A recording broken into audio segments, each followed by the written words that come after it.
Bueno, hoy vamos a hablar de dengue y específicamente vacunar o no, ¿no? Esa es la cuestión.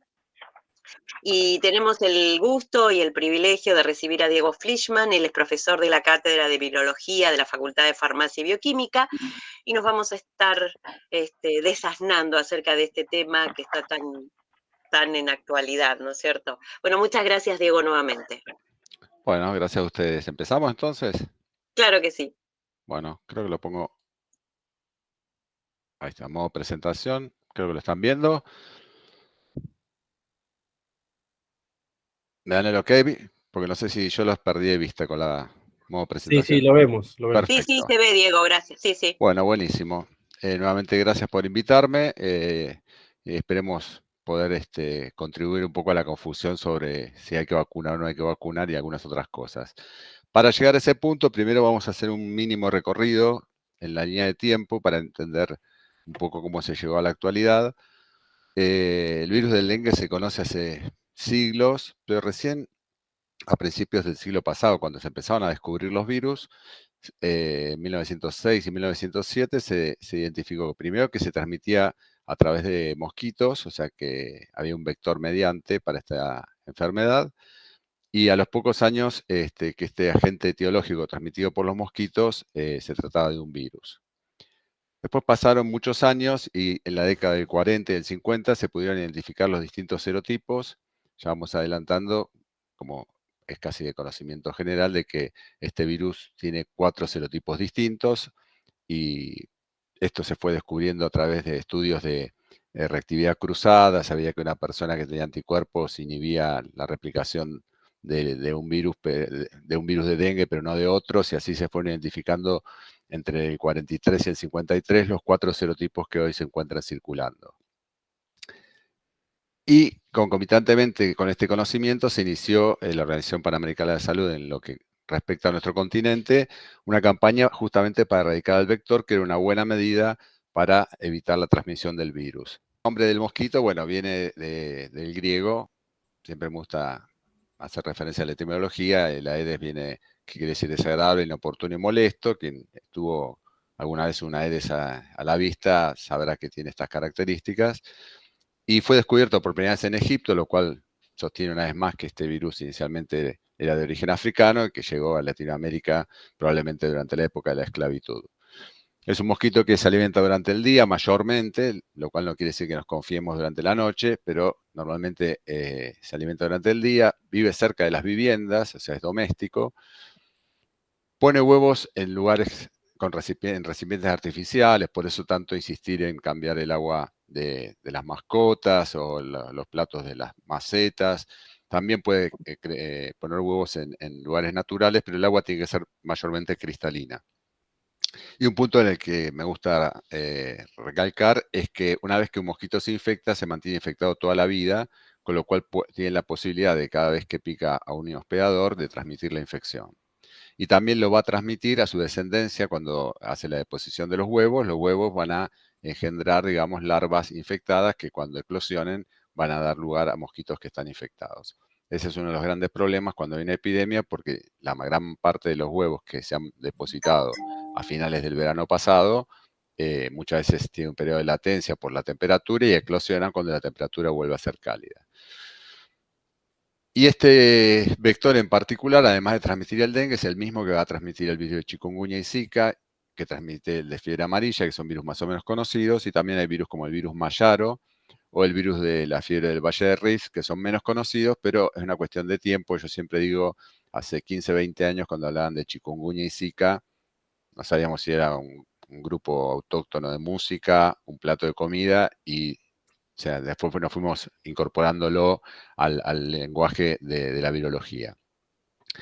Como todos estos virus son transmitidos por artrópodos, se los conocen como arbovirus, que quiere decir virus nacidos, por decir de alguna manera, a partir de artrópodos. Y podemos pasar a la siguiente, donde vemos un gran listado de virus que han sido, de arbovirus justamente, que ya han sido identificados. La mayoría son nombres, como les decía, desconocidos. En el Amazonas hay decenas o casi cientos de virus que no conocemos los nombres. y que esperemos que sigan así, pero es probable que dentro de algunos años estemos hablando de cualquiera de estos. Pertenecen básicamente a 6 familias de virus. Los agrupamos por familias: Bunjaviridae, Flaviviridae, Togaviridae, Reo, Rhabdo y Orthomyxoviridae. Y todos estos virus son transmitidos por mosquitos, jejenes o garrapatas. Como ponen en el gráfico de abajo, que está la parte que está en naranja de las barras, son cuáles de cada familia son transmitidos por mosquitos. Y el dengue 1, 2, 3 y 4, que está ahí recuadrado, pertenece a la familia Flaviviridae, que es la misma familia de la fiebre amarilla, del virus de Zika, del virus de la encefalitis japonesa, por dar algunos ejemplos. Y hay otros que, por ejemplo, para los que estamos en biología, tal vez leemos más al respecto, el oropuche, que es de la familia Bunjaviridae, nos resulta totalmente desconocido, pero actualmente hay brotes en Centroamérica, en el norte de Brasil, se transmite por mosquitos y hay una cuestión de tiempo de que vayan ganando el territorio, los virus ocupan nichos y cuando uno saca uno es probable que pueda aparecer el otro, ¿no es cierto? Entonces, esto para dar una idea de que ahí hay en la lista esta al menos 82 arbovirus que ya fueron identificados, se saben cómo se transmiten y que están esperando su oportunidad. Por eso la importancia de tomar siempre medidas sanitarias, porque en el caso del dengue causa un problema sanitario actualmente, se desarrolla una vacuna, pero obviamente no hay vacunas para los 81 restantes virus de este listado. Entonces vamos al próximo, donde ya les presento a la familia Flaviviridae directamente. Tiene 4 géneros distintos, como pueden ver ahí: los hepacivirus, por ejemplo, el virus de hepatitis C pertenece a esta familia, los PEC-virus, los pestivirus, y todo lo que está aquí arriba, la familia el género Flavivirus dentro de esta familia. Los que son transmitidos por mosquitos están en celeste, por garrapatas en naranja, por otros artrópodos identificados están en violeta, y algunos que no se sabe el vector, pero se sabe que el virus existe. Y circulado en rojo son los 4 serotipos del dengue que pertenecen justamente a esta familia. ¿Cuáles son las características del virus? Avanzamos. Es un virus envuelto, que es lo que está en amarillo. Tiene una proteína que se llama de membrana, que es lo que está en naranja, vamos a decir. Una cápside, y hay genoma que está en el centro del esquema, ¿no es cierto? El genoma es de ARN, y de este esquema simplemente lo que quiero que recuerden, vamos a avanzar una vez, es estos 2 genes que codifican el gen de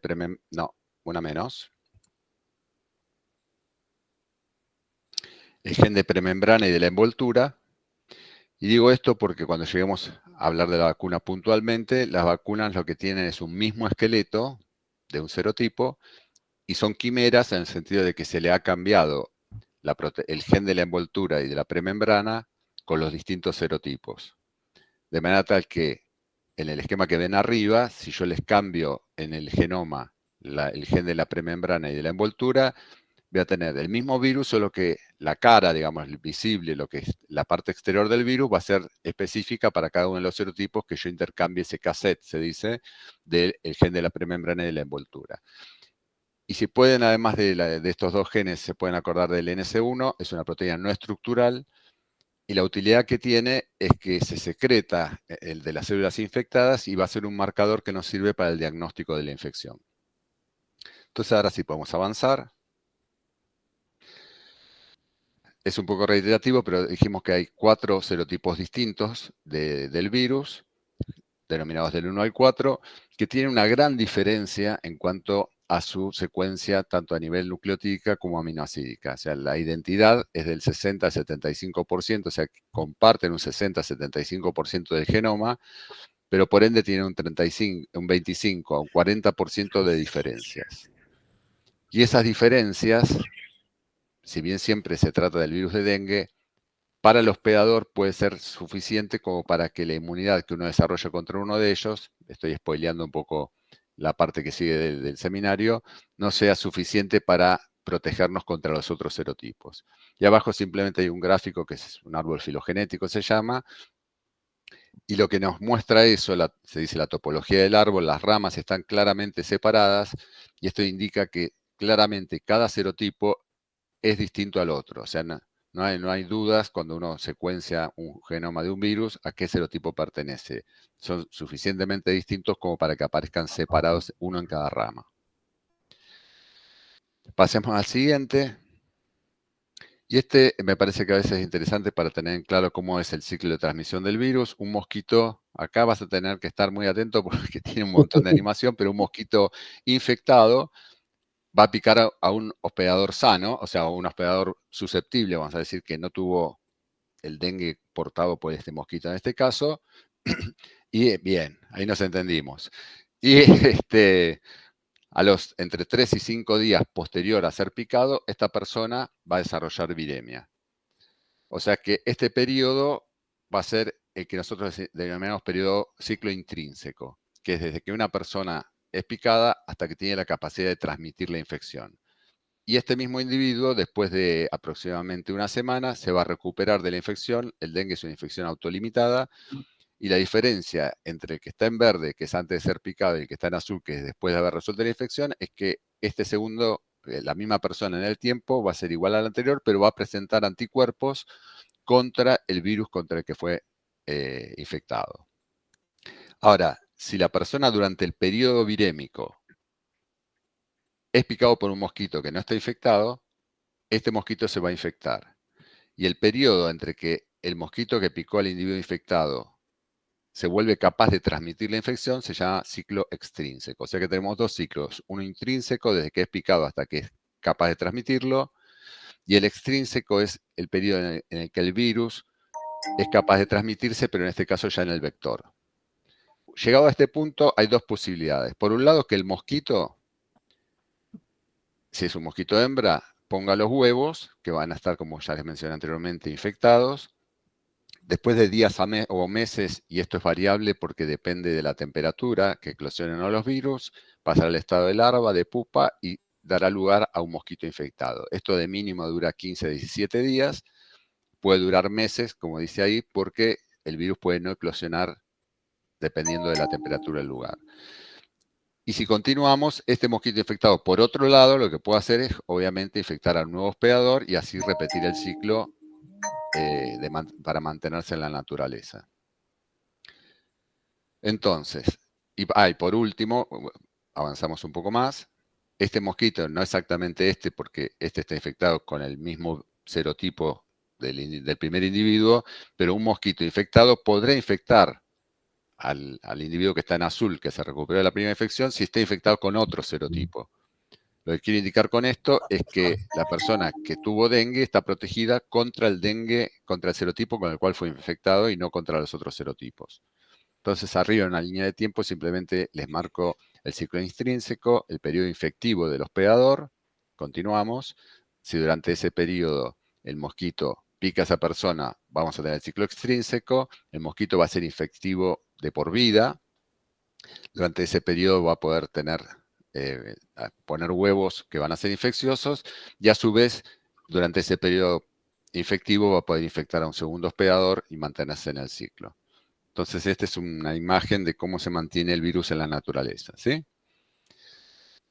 Veamos entonces el curso clínico y diagnóstico de la infección, que es lo que tal vez nos empiece a interesar más. Una persona es picada, dijimos que tiene un periodo de incubación, un ciclo intrínseco, y en un porcentaje, que lo vamos a ver más adelante, de las personas infectadas desarrollará un curso sintomático, que quiere decir que va a tener fiebre, va a tener dolor de cabeza, va a tener dolor retroocular, mialgias, puede tener náuseas, vómitos, etc. Y ese periodo dura alrededor de una semana. Posteriormente va a resolver la infección, como les mencioné anteriormente, desarrollando anticuerpos contra el serotipo en cuestión. Un punto interesante en este gráfico es que el riesgo de shock o un curso más severo de hemorragia normalmente es posterior al periodo febril. O sea que, no sé si conocen gente o si han tenido dengue, hay un periodo donde la persona la pasa bastante mal, sobre todo, o sea, en los casos que son sintomáticos, muchos dolores, mucho cansancio, pero pasado esto, muchas veces se relaja, por decirlo de alguna manera, porque piensan que la infección ya pasó. y el riesgo de shock o hemorragia, que generalmente está asociado a una respuesta del hospedador más que a la infección per se, es posterior, por eso hay que estar atento a, por ejemplo, sangrado de encías, petequias o cualquier síntoma que sugiera de que si bien la infección, la parte aguda de la infección ya pasó, puede tener como unas secuelas posteriores al periodo virémico. Entonces, ¿qué herramientas disponemos para hacer el diagnóstico durante este curso? Durante la parte virémica vamos a detectar algo del virus, que puede ser o hacer un aislamiento viral, que es lo que se hacía normalmente en el pasado. En la actualidad, sobre las muestras de sangre se hace una detección de genoma por PCR. Incluso hay ensayos que con una curva de melting, tal vez es muy técnico, pero posterior a la amplificación puedo identificar qué serotipo es el que está presente, o sea que puedo tipificar el virus además de detectarlo, o puedo detectar proteínas que se expresan durante la infección, como la NS1 que les comentaba antes, que es una proteína que se secreta de las células infectadas. Cualquiera de estas herramientas que dé positiva indica la presencia del virus en el hospedador. Pasado el periodo virémico, se van a desarrollar los anticuerpos de tipo IgM, avanzamos, que se solapa por unos pocos días con la presencia del virus, y finalmente el desarrollo de anticuerpos de IgG. O sea que esta es como la secuencia de marcadores diagnósticos que podemos tener durante el curso de la infección. Y debajo del gráfico, los que pueden ver, es interesante que es la parte de bioquímica básica, que es, además de marcadores de la infección específicos del dengue, es importante tener en cuenta las plaquetas, porque la infección por dengue causa plaquetopenia, los leucocitos, como se vio desde el principio de los experimentos que se hacían en forma bastante casera de infectar a una persona transfiriendo mosquitos de una persona infectada a una persona sana, también caen abruptamente leucopenia, y el hematocrito suele aumentar en la fase de riesgo de shock o hemorragia, porque hay un daño a la permeabilidad de los vasos capilares y se extravasa el plasma, por lo tanto el hematocrito aumenta. O sea que esos son los marcadores, podríamos decir, bioquímicos para tener en cuenta durante el curso de la infección, sobre todo seguirlos para los casos de la plaquetopenia o la leucopenia. Y a continuación vemos un curso secundario. Adelante, se avanzó. Ahí va. Ahí está. Que podríamos hacer el juego de los 7 errores, ¿no? Entre el curso primario y secundario. Partimos de una persona que ya tiene anticuerpos, o sea que esa es una de las diferencias, que si una persona presenta anticuerpos de tipo IgG desde el principio de una infección o de un cuadro febril, sugiere que es una segunda infección, porque la primera infección uno no presenta anticuerpos de tipo IgG desde el principio. Puedes darle varios enters porque acá hay varias animaciones. Otra de las diferencias es que va a haber un aumento temprano de este título de anticuerpos. La viremia va a ser normalmente más elevada que en el primer curso, va a ser más breve de duración, y los títulos de IgM van a ser menores que los de la primoinfección. Pero todos estos marcadores que les estoy haciendo mención, el nivel de IgM, la duración de la viremia, el título de la viremia, generalmente es muy arbitrario porque depende de persona a persona y no hay un valor de viremia o una duración de la viremia o un título de IgM que me pueda decir si estoy en presencia o no de una primo-infección o una segunda infección. El único marcador que realmente me lo puede discernir es si durante el periodo virémico yo tengo anticuerpo de tipo IgG, es muy probable que se trate de una infección secundaria. La infección secundaria está asociada normalmente a un curso más severo, y las razones que se encuentran en el caso de infección por dengue para esto es que ante una infección primaria, que es el dibujo del esquema que tenemos ahí, el virus va a infectar una célula que puede ser un macrófago, un monocito, una célula dendrítica. Se va a activar la inmunidad adquirida a través de los linfocitos T y B, y finalmente se van a producir anticuerpos específicos, en este caso contra el dengue 2, que es el virus del ejemplo. En una segunda infección con el mismo virus, estos anticuerpos, que los vamos a denominar homotípicos porque quiere decir que son idénticos al virus que está causando la segunda infección, nos van a proteger. O sea que la inmunidad que genera la infección por un serotipo es protectiva contra ese serotipo. y esta inmunidad es de larga duración. O sea, una persona no se va a infectar no va a tropezar 2 veces con el mismo virus.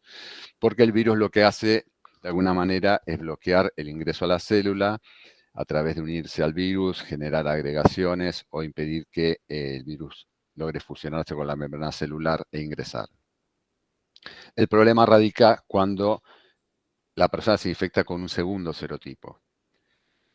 Y el problema radica básicamente en que estos anticuerpos contra el primer serotipo, en este caso era el dengue 2, y ahora está infectándose con el dengue 3, no solo no lo neutralizan, o sea, no solo impiden que el virus infecte a la célula blanco, sino que los favorecen su ingreso a través de los receptores FC. O sea, hay células que tienen receptores de tipo FC, los anticuerpos tienen una región que se llama conservada, que se llama FC, que si están unidos al virus, es un mecanismo que las células normalmente tienen para degradar un montón de patógenos, pero en este caso lo que hace es favorecer el ingreso del virus a la célula. O sea, en este caso el virus tiene como un plan B, una segunda vía alternativa de ingreso a una célula para replicarse. De esta manera va a poder ingresar a través de sus propios receptores o de los receptores FC de las inmunoglobulinas. Esto causa que las segundas infecciones usualmente tengan una progenie viral, o sea, una carga viral mayor, y una respuesta más exacerbada, que es lo que está graficado ahí con las diferentes citoquinas que generan la famosa tormenta de citoquinas, que muchas veces están como para colaborar con la resolución de la infección, pero en otros casos pueden causar un curso más severo, básicamente como en respuesta a la infección. O sea, la severidad no está directamente asociada a la presencia del virus, sino a la respuesta que el hospedador hace respecto a esta infección. Y estas citoquinas, como les mencionaba, por ejemplo, uno de los efectos que tienen es reducir la capacidad de los capilares, va a haber drenaje del plasma, extravasación, podemos avanzar, y eso va a hacer que aumente el hematocrito, que disminuyan las plaquetas y que la severidad de la enfermedad sea mayor. O sea que este es uno de los mecanismos por los cuales la segunda infección por dengue tiene mayor probabilidad de tener un curso severo. No es seguro, ¿sí? Se dice que la infección primaria tiene alrededor de un curso severo en 1 cada 15 a 20.000 personas, y la infección secundaria lo tiene 1 cada 200 personas. O sea, hay un factor de 100 veces mayor probabilidad de tener un curso severo, pero no es que si tengo dengue por segunda vez, seguro voy a tener un curso severo. Aumentan las probabilidades. Y bueno, pasamos directamente a la epidemiología. Esto es bastante más a mí fácil de comprender. Se estiman, la Organización Mundial de la Salud estima que hay alrededor de 390 millones de casos por año en el mundo, normalmente en zonas de clima tropical o subtropical, como podemos ver ahí. Este cuadro de epidemiología refiere a este año en particular, y vemos que Latinoamérica fue, junto con el sudeste asiático, las regiones con mayor carga respecto a las infecciones. Está expresado en incidencia de 0,01 casos cada 100.000 habitantes a más de 100. En Argentina, ahora vamos a ver, hubo aproximadamente 1.200 casos cada 100.000 habitantes, o sea, superó ampliamente el límite superior de este gráfico. Y en el ranking de los 15 más afectados en Latinoamérica, podemos ver que en Brasil fue uno de los peores años, donde hubo más de 9 millones de casos. La Argentina es el segundo país con más casos diagnosticados, después viene Paraguay, Perú, y etcétera, etcétera. Lo cual implica que normalmente este tipo de epidemias ocurren a nivel regional. Es difícil que ocurran en un lugar, o sea, que si en Brasil no hay una epidemia y en Paraguay y en Bolivia tampoco, ocurre en Argentina. Se va moviendo la epidemia en función de que el clima va favoreciendo la movilidad del mosquito y la transmisión del virus. Y los 3 factores fundamentales para que esto ocurra cada vez más frecuentemente y con mayor intensidad es, uno, la densidad poblacional. En muchos lugares donde, si yo comparo un lugar poco poblado y respecto de una gran ciudad, y supongamos que el lugar poco poblado, el clima favorece la transmisión, pero claro, al estar las personas separadas espacialmente, la tasa de transmisión puede ser relativamente baja a pesar de que el clima lo favorezca. En cambio, los mosquitos suelen moverse aproximadamente 100, 200 metros como mucho. En una ciudad como Buenos Aires, con una alta densidad poblacional, en una manzana tal vez hay más hospedadores que en un pueblo que el clima favorece la transmisión, pero que son, no sé, 5.000 personas en todo el pueblo. Entonces, la densidad poblacional de los humanos y la densidad poblacional también de los mosquitos, obviamente, es un factor que va a contribuir a la transmisión del virus. Otro es la movilidad, obviamente, así como se mueven las personas, también se mueven un montón de materiales y los mosquitos pueden viajar, aunque gratuitamente en aviones, cuando se transportan, por ejemplo, neumáticos, es un ejemplo clásico de que pueden haber agua en los neumáticos y mosquitos que están hoy en África, mañana están acá y pueden traer virus.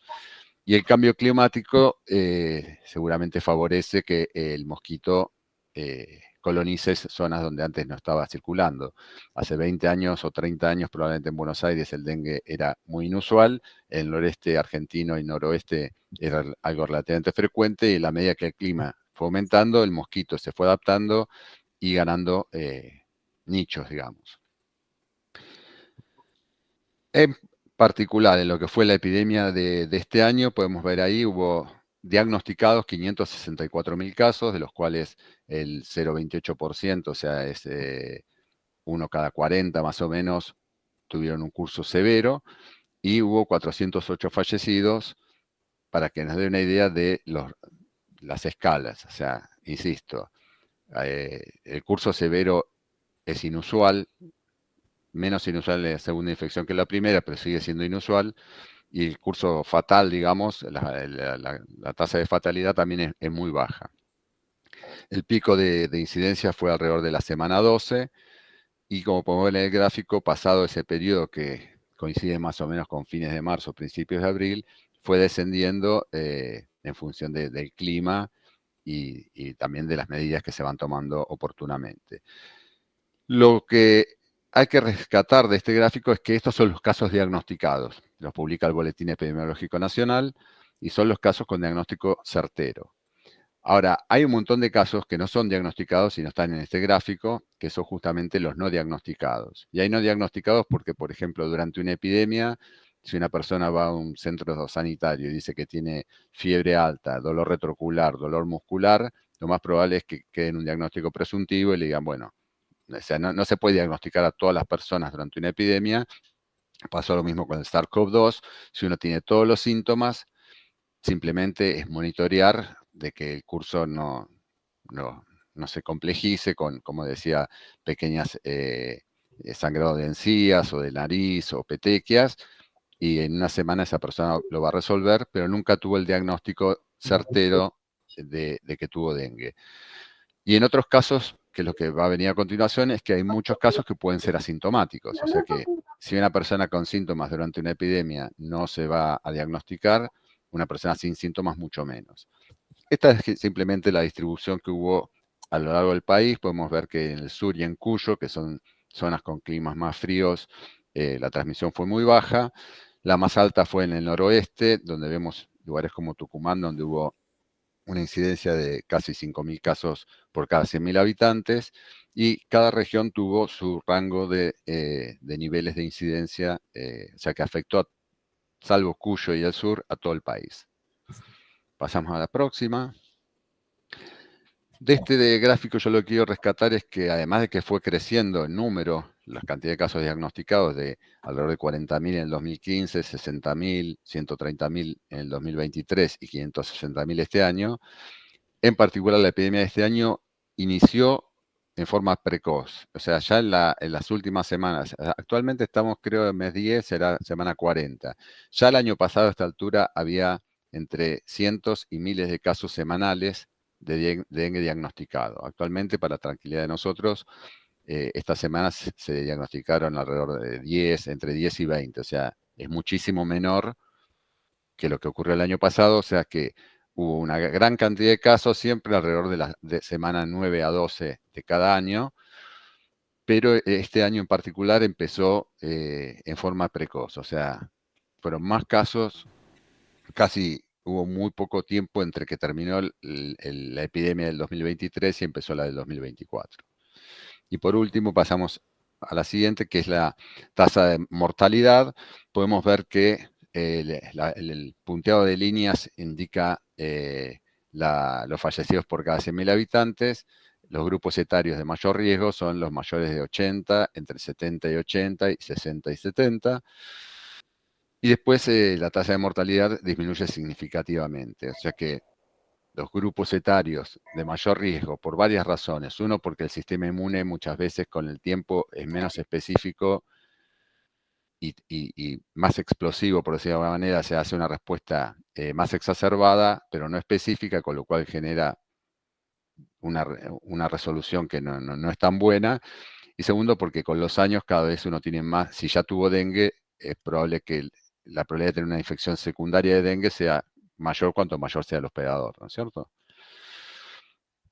Avanzamos. Entonces, vemos por último la epidemiología de los últimos años. Acá vemos las barritas que se ven básicamente las de las epidemias 2016, 20, 23 y 24. Y vamos a ver ahora a continuación cuáles fueron los serotipos circulantes en cada año. Para esto se toma siempre una pequeña muestra de casos y se hace una tipificación que no es de rutina porque a los fines prácticos no tiene tanta utilidad, pero a los fines epidemiológicos sí. Podemos ver, por ejemplo, que en la epidemia del 2016 el 99% de los casos eran de dengue de tipo 1. En el 2020 hubo un 26% de dengue de tipo 4 circulando, o sea que hay gente que se puede haber infectado con dengue 4 y hoy tener anticuerpos contra dengue 4. Y los últimos 2 años básicamente fue a expensas del dengue 2. Tiene como cierta lógica que los serotipos vayan cambiándose porque todas las, o sea, por decir, el dengue 3 que circuló muy poco y en años poco epidémicos, con lo cual debe haber muy pocos casos, o sea, el 10% de 240 en el año 2012 o el 20% de 500 casos en el 2014, tiene a casi toda la población susceptible para infectar. En cambio, el dengue 2 ya tiene una porción menos porque ya una vez que lo infectó no lo va a volver a infectar. Entonces, se van generando como ventajas de un serotipo respecto de otro en función de su circulación. Esto indica que es probable que se vayan cambiando en el tiempo y con el riesgo de que la persona que ya tuvo una determinada infección esté expuesto a un serotipo distinto. Pasamos a la siguiente. Y llegamos a un punto que para mí fue revelador en su momento cuando lo encontré, porque estos se llaman iceberg de la epidemiología y los dos gráficos que vemos acá, vemos que hay gente que no se expone a determinados virus por el lugar donde vive, por determinadas características, otras que se exponen y no se infectan porque ya cursaron la infección y están inmunizados o están vacunados. Después están los subclínicos, que quiere decir personas que se infectan pero no tienen síntomas, y después los que se enferman y los que se fallecen, que en definitiva son los que ve el sistema de salud. El sistema de salud ve las personas mayormente enfermas o los fallecidos. Ahora, los subclínicos son los que mantienen a los virus en la naturaleza, porque cuando una persona no tiene síntomas, sigue su vida cotidiana y mantiene la cadena de transmisión. Una persona enferma generalmente se aísla, toma precauciones, y no son los que mayormente contagian o mantienen la transmisión del virus. Hay virus, por ejemplo, como el de sarampión, que hay muy pocos casos subclínicos, con lo cual es fácil identificar a las personas infectadas, y otras, como puede ser la poliomielitis, que por suerte ya casi no hay casos en el mundo, donde había muchos casos subclínicos y era muy difícil de prevenir la transmisión de la infección porque las personas no se identificaban como tales. Entonces la pregunta del millón es, ¿cuán subclínica es la infección por dengue?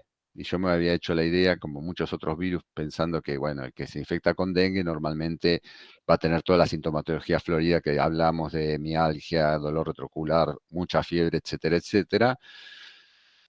Pero no es así, como vamos a ver a continuación, y me parece que es un dato importante. Yo les hago una pregunta retórica. ¿Cuántos de ustedes saben si tuvieron o no dengue? Yo soy uno de los que nunca tuve ningún cuadro típico de dengue, y hace poco me testé los anticuerpos y tenía anticuerpos positivos. ¿Puede ser un falso positivo? Sí, puede ser, no es descartable. Pero también puede ser que haya tenido una infección asintomática. Entonces, para estimar cuán asintomáticas pueden ser las infecciones por dengue, pasamos a la próxima. Y recientemente se publicaron 2 estudios de metaanálisis donde agarraron un montón de estudios y analizaron personas con síntomas y sin síntomas que presenten anticuerpos. El primer estudio, no tanto, hasta ahí nomás. El primer estudio sugiere que alrededor del 59% de los casos son asintomáticos o subclínicos, o tienen un leve dolor de cabeza, o un día que tiene cansancio, como podemos tener todos cualquier día, y no estar pensando, a menos que uno justo esté durante un brote de dengue, de que pueda estar teniendo una infección por dengue. Porque uno siempre se espera que sea mucho más florido el cuadro. Y el otro metaanálisis también tiene un valor relativamente parecido, el 54%. O sea que si cerramos en el 50 para hacer fácil las cuentas, este año hubo 500.000 casos diagnosticados, es probable que haya habido otros 500.000 no diagnosticados, por el simple hecho de que tuvieron un cuadro muy leve que no les dio la sensación de que podría tratarse de una infección por dengue. Entonces tenemos de vuelta el cuadro, y una cosa que es interesante, y un poco hacía referencia antes de la importancia de los subclínicos, es las personas que se infectan de una persona que está cursando un cuadro severo y con fiebre, o se infectan de los asintomáticos. Esto se hace a través de comparar cuántas personas tienen anticuerpos con cuántos fueron diagnosticados, y también utilizando modelos matemáticos. Y lo que se llevó a la conclusión es, y ahora sí podemos avanzar un poquito, es que de los casos nuevos que ocurren, solo el 1% son consecuencias de personas que desarrollan un cuadro febril. Estas personas normalmente se aíslan, toman un montón de medidas de precaución, y es difícil que sean a quien el mosquito lo va a volver a picar para transmitírselo a otro. Hay un 24% se estima que es las personas presintomáticas, desde que se infectaron las que tienen los síntomas, que puede seguir su vida cotidiana y contribuir a nuevas infecciones. O sea que somos 24 más 1, da el 25%, y esto sugiere que más del 70% de las infecciones son consecuencia de las personas que tienen un curso asintomático. O sea, una persona que se infectó nunca se enteró, por decirlo de alguna manera, más que alguna molestia, un dolor de cabeza, o 37,5, que no sabe por qué, ese día que no se siente bien, pero que sigue su vida cotidiana, y puede entrar en contacto con mosquitos que, si es virémico, lo va a picar, se va a infectar y va a transmitir la infección a un nuevo hospedador. Entonces, de vuelta, los subclínicos, las infecciones subclínicas o inaparentes, como es ahí, juegan un rol muy importante, no solo en el caso del dengue, sino en el caso de cualquier infección, porque son los que mantienen al virus, la cadena de transmisión del virus. Y lo que sí es importante es que se estima que alrededor del 50% de las infecciones son asintomáticas o inaparentes. Una más, y ya estamos llegando a la vacuna. Para saber justamente cuán inaparente es una infección, lo que se puede hacer son estudios de serología a nivel poblacional, para ver cuántas personas tienen anticuerpos y cuántas personas fueron diagnosticadas, y tratar de hacer una estimación. En un trabajo que hicimos hace un par de años con unos colaboradores, analizamos en donantes de sangre, en 1.500, de 80 centros de distintas regiones, del centro, noreste y noroeste, y hicimos la detección de anticuerpos de tipo IgG.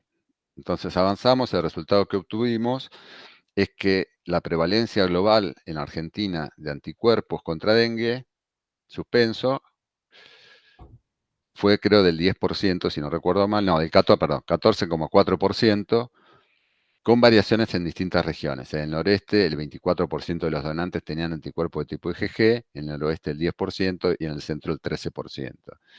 Y en lugares como el AMBA, por ejemplo, el 25% de los donantes, o sea, 1 de cada 4, tenía anticuerpos. Vamos a suponer que hay un error de muestreo, vamos a suponer que hay falsos positivos.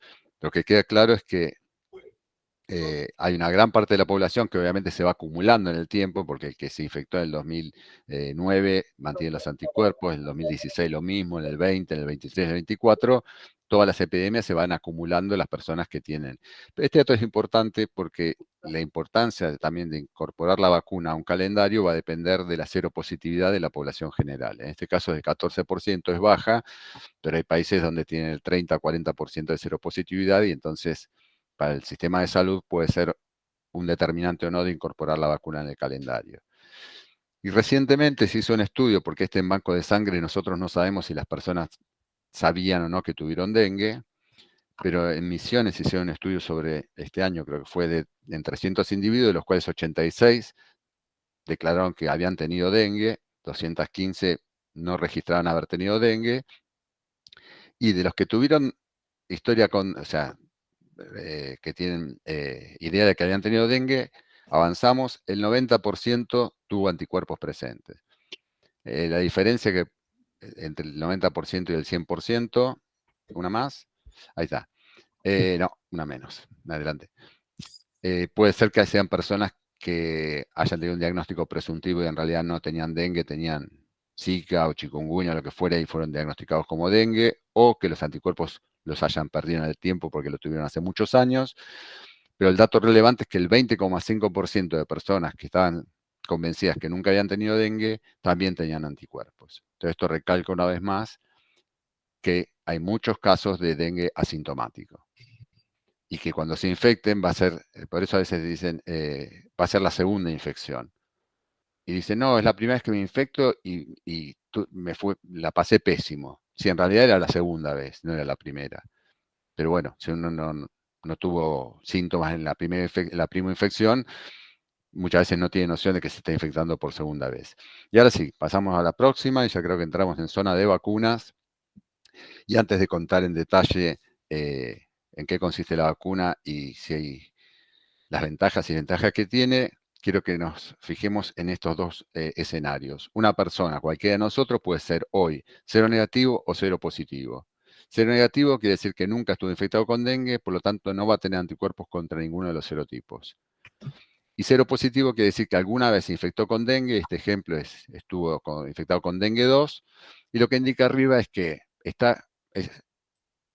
no digo imposible porque no es una palabra que me guste usar, pero muy improbable que se vuelva a infectar con el dengue 2 porque la inmunidad que tiene lo protege, pero tiene un cierto riesgo de infectarse con el 1, el 3 y el 4, que en presencia de los anticuerpos contra el dengue 2 podría tener mayor severidad el curso de la infección.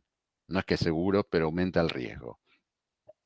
Entonces, la dificultad de la vacuna que vamos a tratar hoy es que me tiene que garantizar un nivel de protección contra los 4 serotipos. Porque avancemos una, por favor. Esto es lo que yo espero de la vacuna, que me desarrolle anticuerpos contra los 4 serotipos en el primer caso o contra los 3 serotipos que yo no estuve infectado en el otro caso y de esa manera estoy protegido contra los 4 serotipos. Ahora, ¿qué pasa si pasa esto que estoy viendo en el gráfico? Que es una vacuna que me desarrolla inmunidad protectiva contra el serotipo 3, pero contra el 4 me desarrolla anticuerpos, pero que no son protectivos. En el caso del que era seropositivo, podemos decir que tuve un beneficio porque ahora estoy protegido contra el 2, que me infecté naturalmente, y contra el 3, que me lo indujo la vacuna, pero mantengo riesgo contra el 1 y el 4. O sea que es una mejora, si queremos, parcial, en el sentido de que reduje uno de los 3 serotipos distintos con los cuales me puede infectar. Ahora, en el caso del cero negativo, cambió bastante la ecuación, porque antes, en este caso yo estoy protegido contra el 2 y el 3, pero ahora tengo un cierto riesgo contra el 1 y el 4 que no son protectivos y tengo anticuerpos. Entonces pasé de una condición en la cual iba a tener una primoinfección y si los anticuerpos no me protegen, no son protectivos, me ponen en una condición tal vez menos conveniente que no haberme vacunado. No sé si fui claro, a veces un poco complejo. Entonces las vacunas, sí, se analizan, a un grupo se le da vacuna, a otro se le da placebo y se comparan la protección que nos da contra los 4 serotipos en cuanto al riesgo de infección y al riesgo de un curso severo. Y acá quiero hacer 2 puntos. El primero es que ya aprendimos con la vacuna contra el SARS-CoV-2 que las vacunas normalmente la principal función que tienen es proteger contra un curso severo. Porque están todos los que están un poco contra las vacunas que dicen, ¿para qué me voy a vacunar si mi primo se vacunó y se infectó igual? Sí, ahora hay que ver qué curso tuvo su primo cuando se infectó. O sea, seguramente habrá tenido un curso mucho más benigno que si no hubiera estado vacunado. Después, infectarse o no es más difícil, particularmente de infecciones localizadas del tracto respiratorio, donde el sistema inmune no es tan vigoroso como puede ser en infección sistémica, etcétera, etcétera. Y el segundo punto al que quería hacer referencia es que la dificultad de probar esta vacuna es que si yo quiero probar una vacuna contra cualquier virus que no tenga estos 4 serotipos, voy a un lugar donde está ocurriendo una epidemia, a gente le doy placebo, a gente le doy vacuna y veo cuántos se infectan y cuántos se internan, etcétera. Para evaluar esta vacuna necesito que circulen los 4 serotipos, porque si yo la pruebo en un lugar donde solo circula el serotipo 1, no voy a poder ver cuántas infecciones contra el serotipo 2, 3 y 4 se previnieron o no si el virus no circuló. Entonces, esa es una de las dificultades que vamos a ver en el análisis de la vacuna que se probó en el sudeste asiático y en Latinoamérica. Había 2 vacunas, les hice mención al principio. Una está fabricada por Sanofi, se llama Dengvaxia. Hicieron esto. Tenían el virus de la fiebre amarilla, que es una vacuna que se desarrolló en la década del 30, e hicieron quimeras donde le cambiaron al esqueleto del virus de la fiebre amarilla los genes de la premembrana y de la envoltura por los genes del dengue 1, 2, 3 y 4. O sea, armaron 4 quimeras sobre el esqueleto del virus de la fiebre amarilla. Eran 3 dosis. El ANMAT lo aprobó en Argentina en el año 2017. Y lo que se vio es que como les hacía mención antes, para las personas que nunca habían tenido dengue, la protección contra la infección, particularmente en menores de 9 años, era insatisfactoria, era del 14,4%. Por lo tanto, en definitiva, se decidió que esta vacuna se puede utilizar básicamente en personas que ya tuvieron dengue, donde las tasas de protección superaban el 60%. Insisto, es una vacuna que actualmente se encuentra de forma comercial, pero obviamente tiene las limitaciones de que está recomendada solamente para personas que ya tienen anticuerpos contra el dengue y tienen que ser mayores de 9 años. El año pasado, y ahora si avanzamos, se desarrolló la segunda vacuna que actualmente está comercial, que lo que hicieron, la estrategia fue sobre el esqueleto del dengue 2, o sea, atenuaron el virus de dengue 2 por un mecanismo de pasajes en tejidos heterólogos, y de vuelta hicieron 3 quimeras en este caso. O sea, al esqueleto del dengue 2 le cambiaron el gen de la premembrana y de la envoltura, colocándole el del dengue 1, 3 y 4. Y con estos 4, en ambos casos son virus atenuados, ¿no es cierto? O sea, son virus que replican. O sea, van a generar una infección leve, moderada en la persona que recibe la vacuna. El esquema es de 2 dosis separadas por 3 meses. Y está aprobada actualmente para personas de 4 a 60 años, independientemente de que hayan o no tenido dengue. O sea, en este caso no habría que hacerse el screening previo de la vacunación para ver si la persona es candidata o no a vacunarse. Y entonces voy a contar brevemente cuáles son los resultados que se publicaron justamente este año sobre la performance dentro de un trial de esta vacuna, que es la que actualmente es la más promisoria. ¿Avanzamos?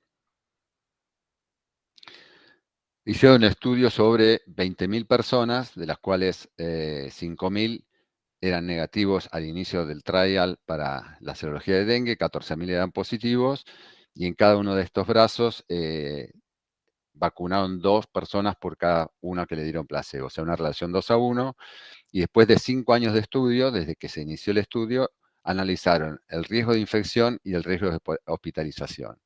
Esto que ven acá es la incidencia acumulada de infección. Quiere decir cuántas personas se infectaron según hayan recibido placebo o vacuna en cada grupo, y a su vez dividido en si eran personas previamente seronegativas o seropositivas. En las 2 curvas de arriba podemos ver que las personas que eran seronegativas, la incidencia fue del 8% de infección en este grupo.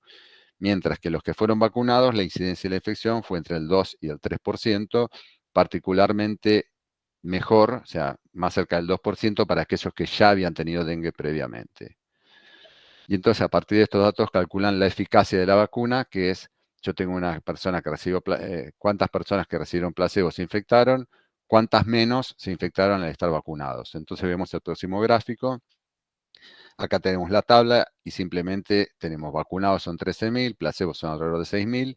Lo analizaron para cada uno de los serotipos del dengue, y en el grupo de arriba están los seronegativos y en el de abajo los seropositivos. En términos generales, la eficacia de la vacuna es del 61,2%, o sea que evita en un 61,2% el riesgo de infección.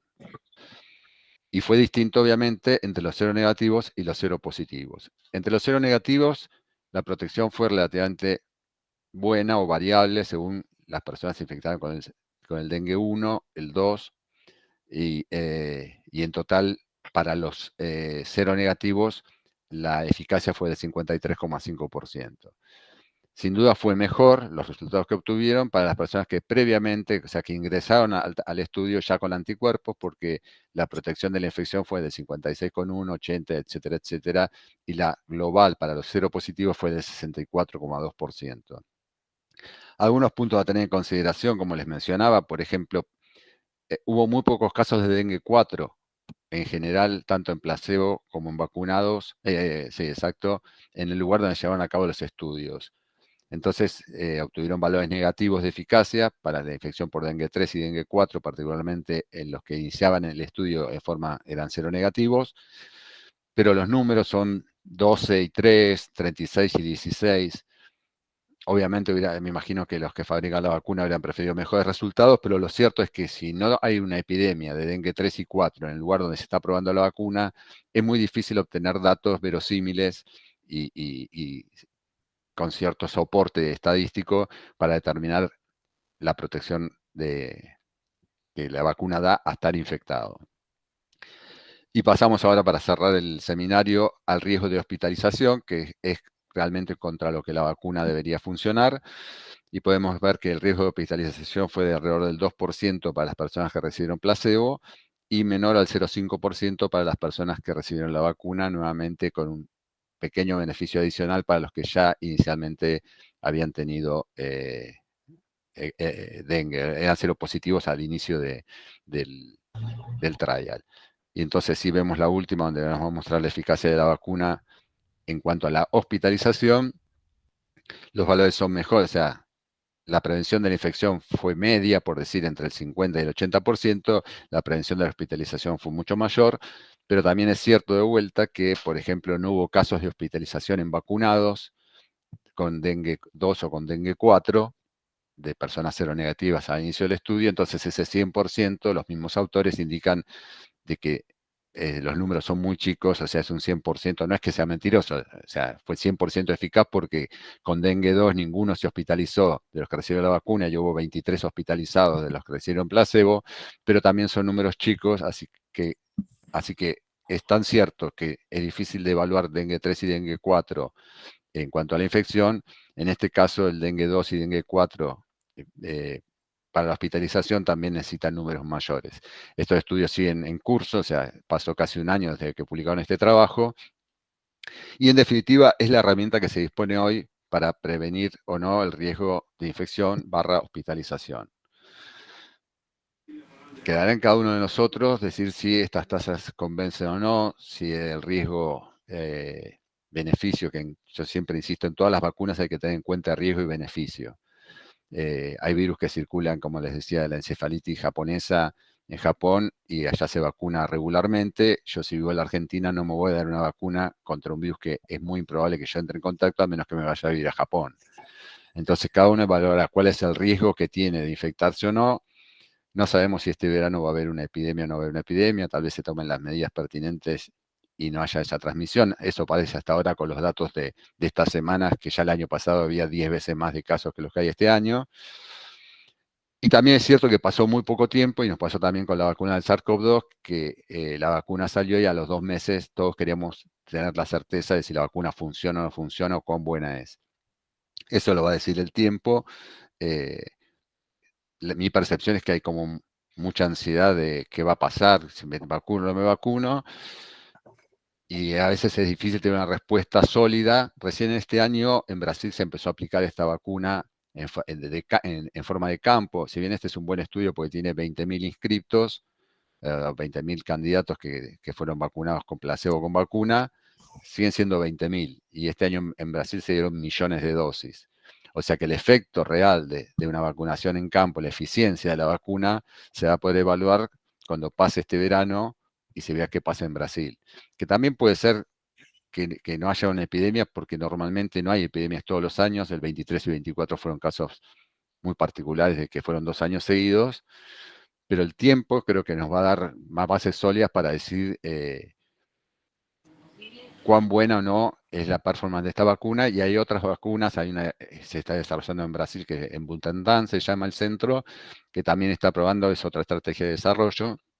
La eficacia de esa vacuna todavía no está comercializada, pero bueno, irán surgiendo variantes y habrá que ir evaluando puntualmente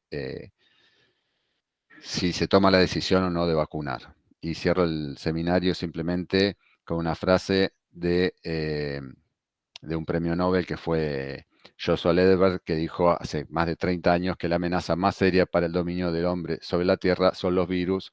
Fue un visionario, lo dijo en la década del 70, y tenía bastante claro porque ahora apareció, este año hubo un brote de encefalitis equina del oeste en Argentina, que es otro arbovirus. Tenemos el monkeypox o la viruela simiana, que también está causando un montón de casos, y va a ser algo con lo que vamos a tener que convivir y aprender a sobrellevar y tratar de desarrollar. Obviamente se ha avanzado muchísimo en cuanto a diagnóstico, prevención y en este caso particular la vacuna. Y les agradezco por la atención.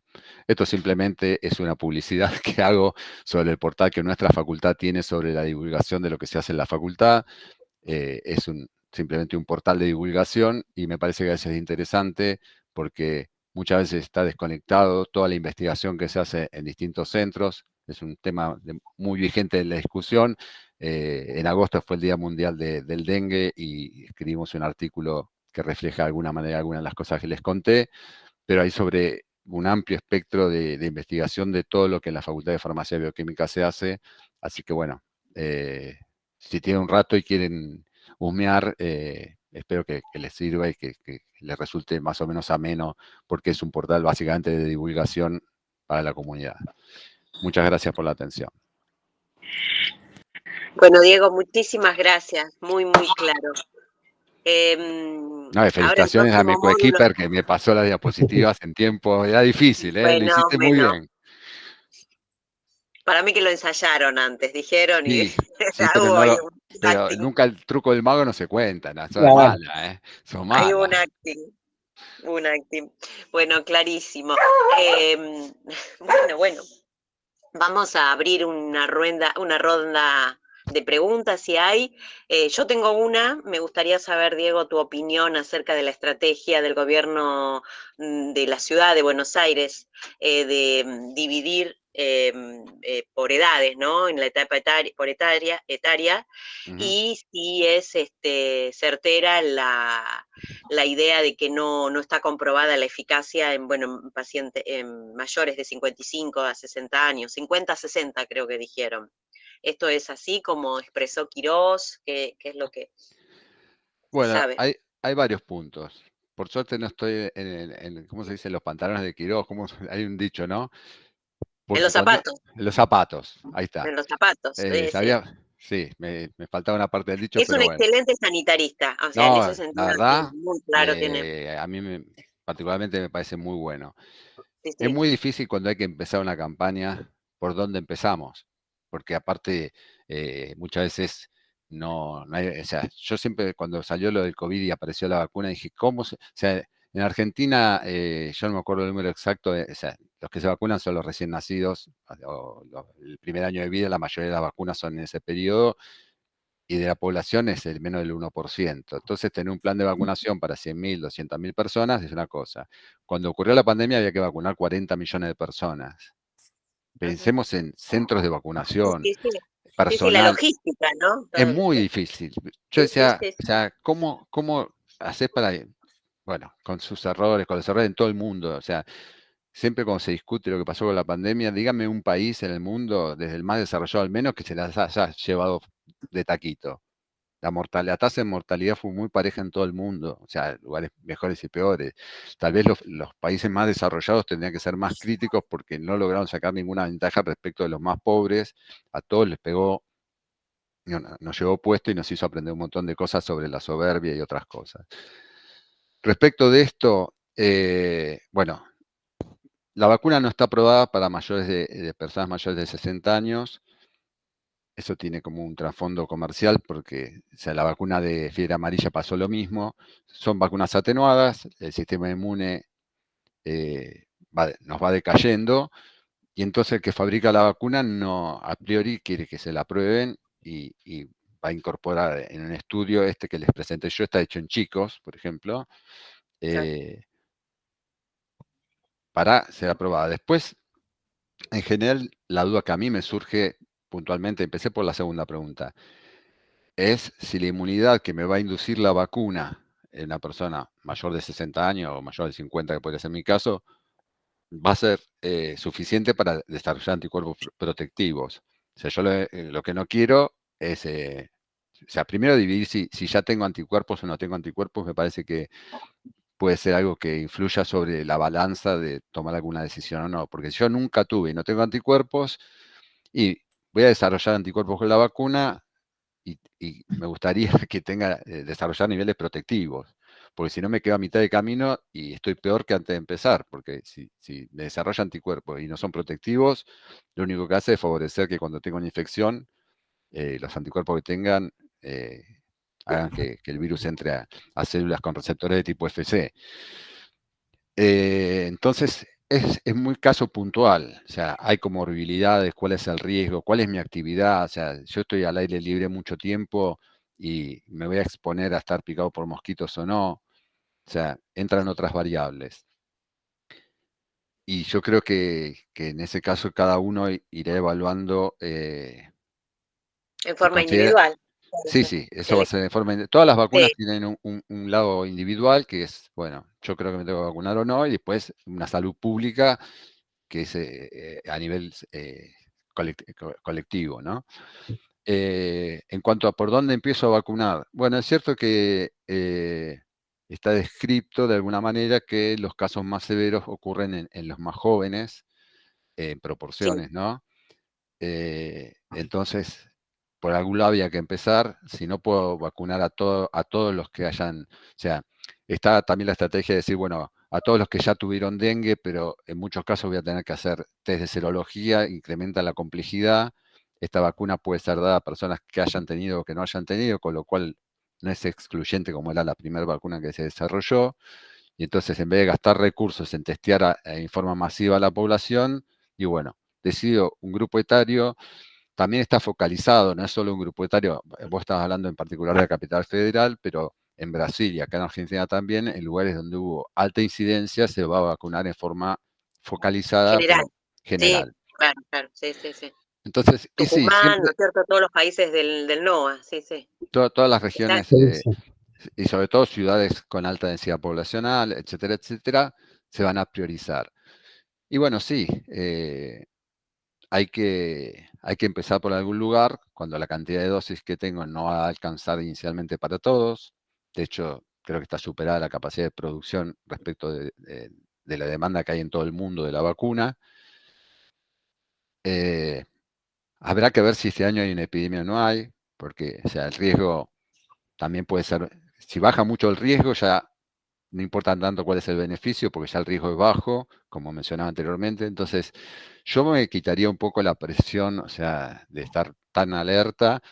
Y sí, siempre insisto en la conciencia ciudadana de decir, bueno, tratemos entre todos, porque no hay vacuna claro, que, o sea, ok, contra el dengue la vacuna, ¿y qué pasa con el Zika, el chikungunya que usa el mismo vector? O sea, bueno,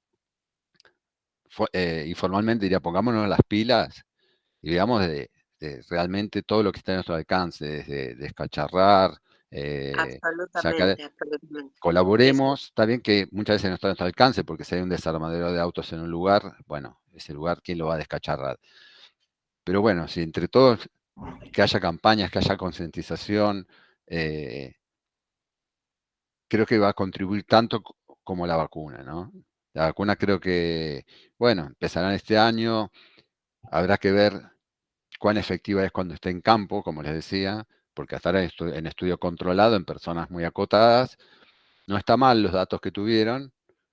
eh, Uno siempre quiere más, obviamente, pero bueno, Claro, el no, tiempo no, va. buenos números, sin duda, sí, sí.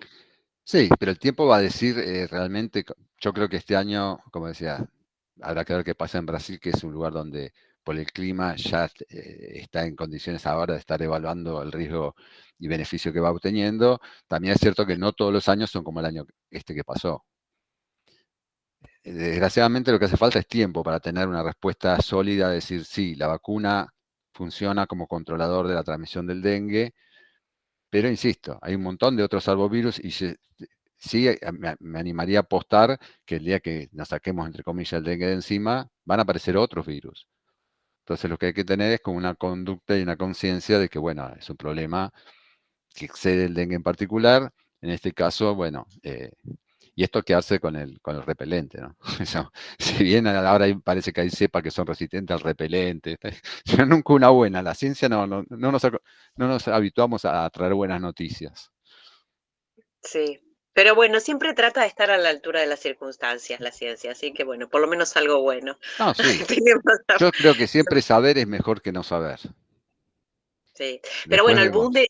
de la vacuna hace que, ojalá, que no que se saque de foco, que es lo principal, ¿no? El escacharreo, el trabajo domiciliario, Ese es esta un tema. cuestión, Pues ese es ya un está la gran tema. vacuna. O sea, no sé cuánto Sí, tiene que ver, pero, por ejemplo, se ve mucho en el caso de HIV, como ahora hay medicación. No, entonces ya no me cuido más, porque ya si cualquier cosa, no, no es así. Primero porque la medicación no es fácil tomar la medicación de por vida, o sea, hay otras infecciones, o sea, a veces como decís vos, como ahora hay vacuna, bueno, sí, pero no es toda la solución. Es un factor más junto a los distintos factores que uno tiene que tener en cuenta para controlar cualquier infección.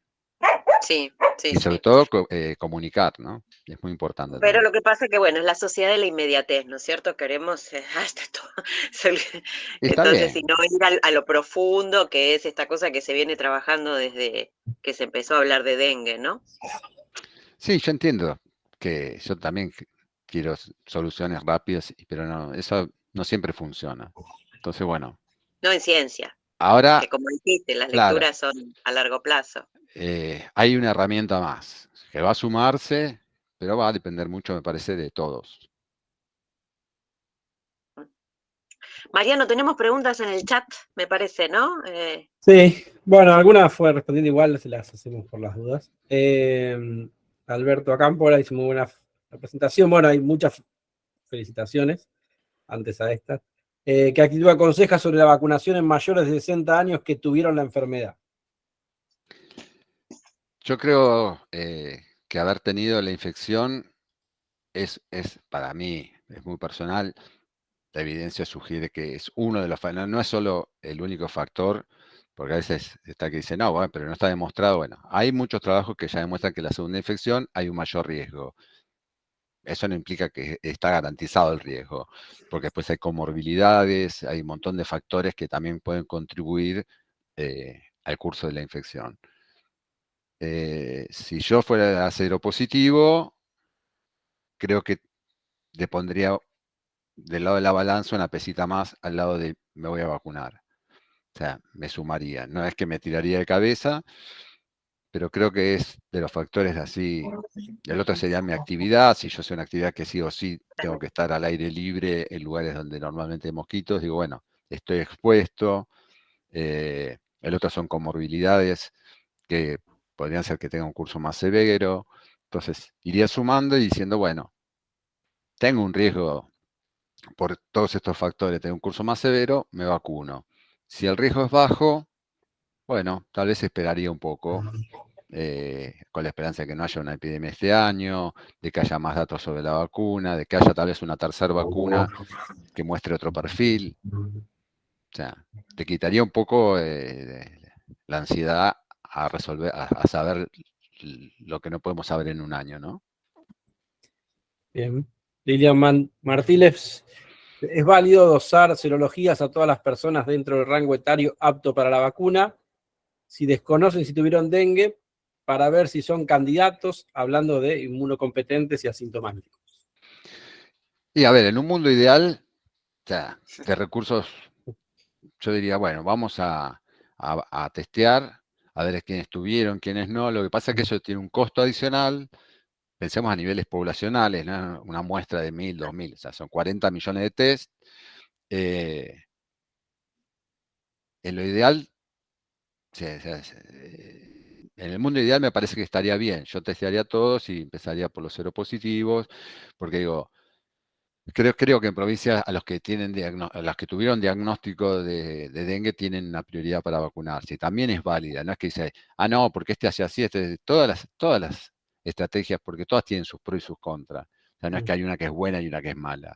Este prioriza algunas cosas, este otro prioriza otras, las dos son válidas. Seguramente el que ya tuvo dengue tiene más ansiedad, tiene menos problema de que si le va a desarrollar, cuán protectivos sean los anticuerpos, porque ya el que parte de seropositivo ya parte de una condición en la cual ya tiene anticuerpos contra un serotipo y 3 contra los que no. O sea, como le mostraba en el esquema, bueno, podrá mejorarlo un poco o mucho la vacuna.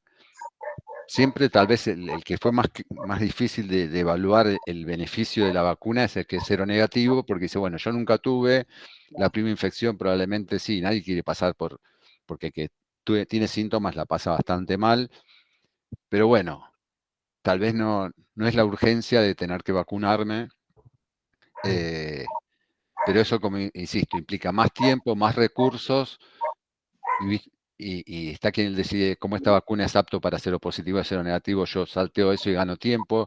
Pensemos por decir, el verano ya la temporada empieza, la temporada de dengue empieza en febrero, o sea, la transmisión empieza a principios de año. Si yo me vacuno ya, estamos en octubre ya. Octubre. En 3 meses de octubre, a principios de enero me estaría dando la segunda dosis recién, o sea, si me vacuno ya, porque ya si me voy a vacunar en febrero, me va a agarrar a mitad de camino.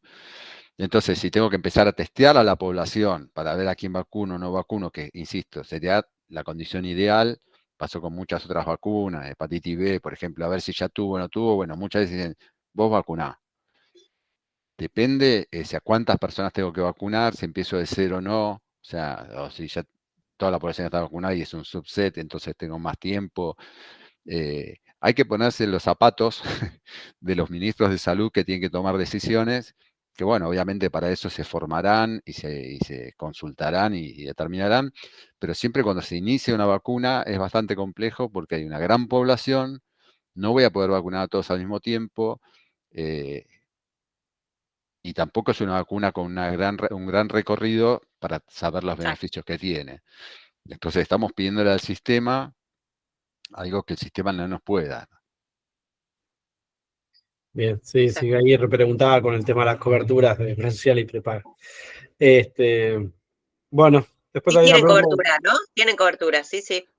Ay, esa parte te la debo, 40, no sé si tiene un porcentaje, ¿no? 40 y hasta 50%, no sé en quién preguntó, pero que sí. Sí, igual creo que está en falta.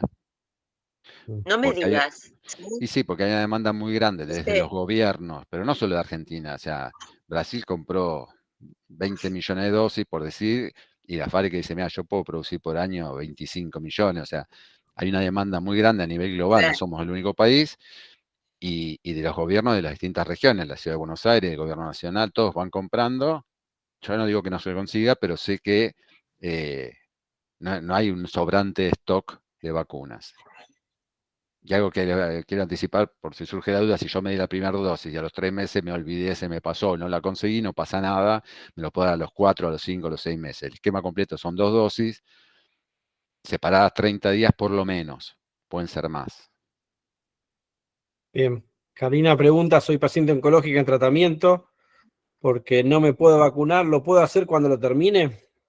Sí, un dato que tal vez no comenté es tratándose de una vacuna atenuada, el término atenuado es un poco tramposo si queremos, porque se considera atenuado para un hospedador que en ese momento tenga la inmunocompetencia, ¿sí? Para una persona que está recibiendo un tratamiento que lo inmunodeprime o una inmunodepresión congénita o lo que fuera, ya el virus no está atenuado, o sea, porque la contraparte de la atenuación es la respuesta inmune. Pero sí, una vez que pase el momento de inmunosupresión, vas a estar en la condición de poder vacunarse. Tampoco se recomienda para embarazadas, pero básicamente porque no está testeada en embarazadas, entonces se previene ese riesgo. Bueno, por acá terminaron las preguntas, no sé si alguien quiere alguna consulta más. Tenemos que hacer una próxima charla para ver los resultados, ¿no? El año que viene te comprometemos. Dale, ya ahí ningún tenemos problema. las curvas actualizadas sobre. Y me desligo de todo lo que dije.